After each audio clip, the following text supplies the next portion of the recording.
Herkese merhabalar, hoş geldiniz. Bugün iş hayatında, özel yaşamımızda, mutluluk arayışımızda sıkça karşımıza çıkan sorunlara adeta bir doktor gibi teşhis koyan pratik bir listeyi masaya yatırıyoruz. Elimizdeki metin oldukça yoğun, hap gibi bilgilerle dolu. O yüzden biz de bunu 4 ana bölüme ayırdık. Dış dünyadan yani iş hayatından başlayıp yavaş yavaş kendi iç dünyamıza, zihniyetimize doğru bir yolculuk yapacağız. Hadi o zaman hemen başlayalım. İlk bölümümüz iş dünyası. Şirketinizi bir hasta gibi düşünün ve gelin birlikte sık rastlanan rahatsızlıkları teşhis edelim. Kaynak metnimiz doğrudan en can alıcı noktadan yani paradan başlıyor. Diyor ki, eğer cironuz düşükse, satışlar bir türlü istediğiniz gibi gitmiyorsa, ilk bakmanız gereken yer, müşterilerinizin gerçekten ne istediğini ne kadar anladığınızdır. Acaba trendleri kaçırıyor olabilir misiniz? Hemen ardından da rekabetle ilgili önemli bir uyarı geliyor. Elinizde en son model, en parlak teknoloji olabilir ama eğer müşteri hizmetlerinizde sınıfta kalıyorsanız o teknolojinin hiçbir anlamı kalmıyor. Rekabette geri düşmenizin sebebi bu olabilir. Şimdi buradaki nokta bence çok kritik. Müşteri sadakati. Genelde iyi bir ürün yeter sanırız değil mi? Ama burada asıl vurgu iletişimde. Ürününüzün veya hizmetinizin ne kadar değerli olduğunu, müşterinin hayatına ne kattığını doğru dürüst anlatamıyorsanız sadakat beklemeniz biraz zor. Burada kaynak çok net konuşuyor. Hiç lafı dolandırmıyor. Eğer sektörünüzün lideri değilseniz bunun tek bir sebebi var. Yerinizde sayıyorsunuz, sürekli yenilik ve gelişim peşinde değilsiniz. Ve bu da aslında çok daha derin, sistemsel bir soruna işaret ediyor. Nitelikli personel bulamıyor musunuz? Belki de sorun dışarıda değil, içeridedir.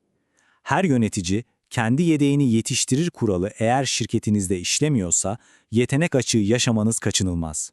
Bu sadece bir işe alım değil, bir yetiştirme ve gelişim sorunu. İş dünyasını bir kenara bırakıp şimdi işin insan boyutuna, yani ekip dinamiklerine geçiyoruz. Çünkü en iyi stratejiler bile onu hayata geçirecek doğru insanlar olmadan bir hiçtir. Bakın, kaynağımız burada oldukça sert ve çarpıcı bir benzetme kullanıyor. Diyor ki, ekibiniz harikalar yaratmıyorsa bu herkesin birbirinin kuyusunu kazdığı anlamına gelir. Çok ağır bir itham ama üzerinde düşünmeye değer. Peki bu durum neden yaşanır? İnsanların bir araya gelip birbirine destek olması gerekirken neden tam tersi oluyor? Bu çöküşün altında yatan sebepler ne olabilir?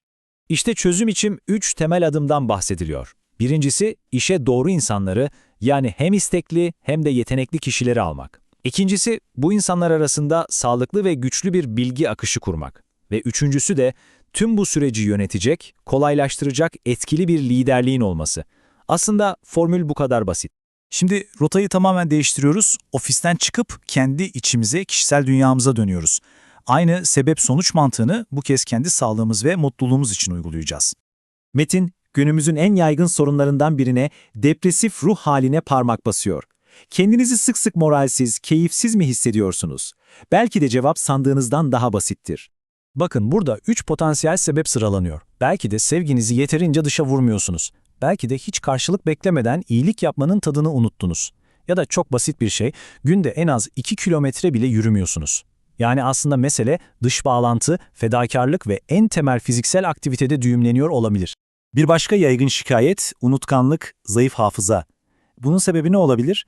Kaynağa göre cevap tabağımızda. Eğer sadece gözümüze ve damağımıza hitap eden ama beynimizi ve vücudumuzu beslemeyen yiyecekler tüketiyorsak, hafızamızın zayıflaması çok da şaşırtıcı değil. Bu da çok tanıdık bir durum değil mi? Tatile gidiyorsunuz dinlenmek için ama tatilden işten daha yorgun dönüyorsunuz. Peki neden? Çünkü tatili gerçek bir dinlenme ve yenilenme sürecine dönüştüremiyoruz. Kilit nokta bu. Dinlenmek pasif bir eylem değil, bilinçli bir çaba gerektirir. Ve geldik son bölümümüze. Belki de en önemlisi bu.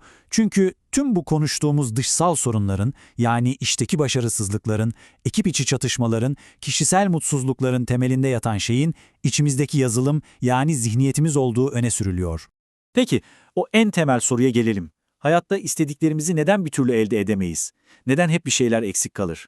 İşte cevap belki de bu basit ama güçlü cümlede gizli. Çünkü odağımız yanlış yerde. Bir şeyi nasıl yapabiliriz diye kafa yormak yerine neden yapamayacağımıza dair bahaneler üretmeye odaklanıyoruz. Bütün mesele bu bakış açısı. Peki inanılmaz başarılara imza atanların sırrı ne? Onları diğerlerinden ayıran zihniyet nedir? Cevap yine çok net. Yaptıkları işi bir yük olarak değil, bir lütuf, bir nimet olarak görüyorlar. Ve o işe sadece beyinlerini değil, ruhlarını da katıyorlar. İşte o zaman sıradan olan olağanüstüye dönüşüyor. Ve bu bölümü kaynağımızın bu kışkırtıcı ve düşündürücü sözüyle bitirelim. Eğer yüzeyde kalırsanız hazineyi asla bulamazsınız. İster iş hayatı olsun, ister kişisel mutluluk, gerçek başarı ve tatmin her zaman daha derine inmeyi gerektirir.